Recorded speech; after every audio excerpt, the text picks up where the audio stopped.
My dear Wormwood, it has been with distinct pleasure that I have watched you grow in strength all these years. I remember when you were just a pup, chasing after this and that with no ability, and, dare I say, little intellect. And I must say that you have developed quite a talent for orchestrating a subject's baser instincts. Now, I would like to engage you on a more advanced topic, something more cerebral and less vulgar. The matter at hand is this. It is important to the enemy not only that humans do the right thing, but also that they do it for the right reason. And this affords a great opportunity to us. Firstly, it is a thorny endeavor, as you have no doubt learned, to convince humans that wrong is right. A pliable mind may invite the notion at first out of a desire for license, and a dull mind may offer little resistance by way of reason, but the knowledge of good and evil flows through the blood of Eve's children, and upon completion of the act, at that very time, or at a vulnerable moment, they may break the spell and no longer see the crooked tree straight. Much of our craft is dedicated to the prevention or delay of this realization. But today, I would like to expound on an alternate path. In circumstances where the former is unworkable, we can gain some ground by abandoning the charade, as counterintuitive as that may seem. Not only do we abandon the former deception, we repudiate it in the subject's mind. Upon so doing, the subject may feel a sense of virtue, or even vindication at their newfound ideals. This is where our task begins. We must ensure that the virtue develops into a false one. It is virtuous to help the needy, but if the subject does it to be seen as virtuous, that goodness counts for nothing. Similarly, to love and care for one's spouse is a paragon good. But when one acts with a mind toward what they will receive in return, all virtue is lost. I think you may be surprised how easily a human can be puffed up when you allow them to acknowledge something as being wrong. They may even develop a real sense of pride in their accomplishment. This feeling will mask our sleight of hand.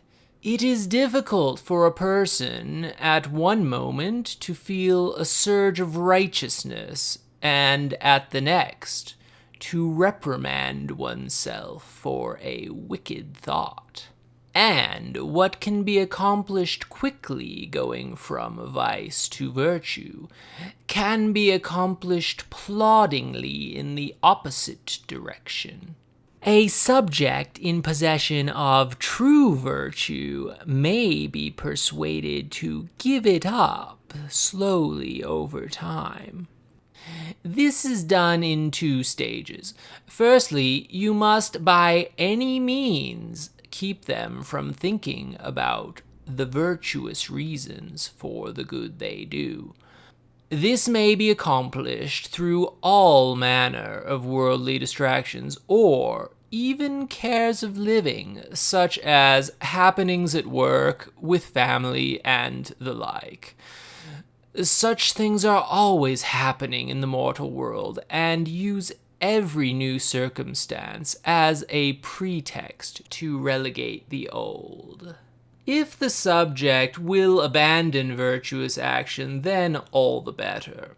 But you will find that humans are a terrible creature of habit. A man who has grown accustomed to intercepting the mail may find himself looking at his watch, or even peering out of the window at that hour, even when he is on vacation. So, unfettering the subject of habitual toil for the enemy may be out of reach. But by keeping them from the virtuous root of their behavior, the damage may be mitigated. And who knows, some evil may even spring from that empty husk. Once the task has lost all significance, we can supply a new meaning. For example, our family has always done this, or the organization doesn't have anyone else, they need me, or, and this is a personal favorite of mine, this is what a good person would do. Such empty purposes strain to support the weight of life, and may even result in the practice ceasing with time. But, whether it does or not, if you cut the root, you spoil the fruit. There is one other feature which must be addressed. Humans are frail, and ideas are contagious. False virtue can be cultivated on a societal level. It is much easier to get someone to believe something if they have heard it before. Even more so if such talk is common. After all, they can't all be wrong, can they? As our prime enemy makes headway in the hearts of men, destroying our strongholds and showing them what they ought to do, we can make good progress in every way by poisoning the well. Let them recognize the objectification of women, but don't let women's true value be realized. Let them talk of freedom, but turn it into a substitute for selfishness. And let them care for the planet, but don't let them value the ones it was made for. Make sure they see humanity as a disease, and do not by any means allow them to kindle a love for their fellow man. A humorous byproduct of this approach is that the servants of our enemy, out of a headstrong will to oppose us, will often make a most foolish error. They deny that the good thing is itself good. So what we end up with is those that have an ear open to us are using absurd premises to defend something which is, in fact, good, against the children of light. And simultaneously, the children of the enemy, seeing the absurdity of the arguments, are denying it is good at all. Confusion on top of confusion. Darkness birthing darkness. This, my dear Wormwood, is what we live for! Such masterpieces are carefully crafted and, because they act at a large scale, are bigger than any one demon. Ultimately, these plans are drawn up by those high above your rank, Wormwood. And your role is not to question them. But now that you have a foundation for understanding, I explain them so that you may perceive a fraction of the wisdom of your superiors. Finally, we must say that this is simply one of many tools, and it must not be overused. I have seen many fledgling imps who learned the trick before they were ready fall into a cycle of sloth and self-satisfaction. They become amazed by the rate of success and ease of maintenance as compared with other methods, and they lean on it exclusively as a way to feather their caps.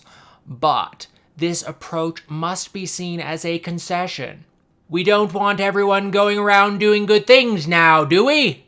But the point remains that this is a powerful tool to be used under the right circumstance. This calls for a nuanced approach. You do understand nuance, don't you, Wormwood? Your affectionate uncle, Screwtape.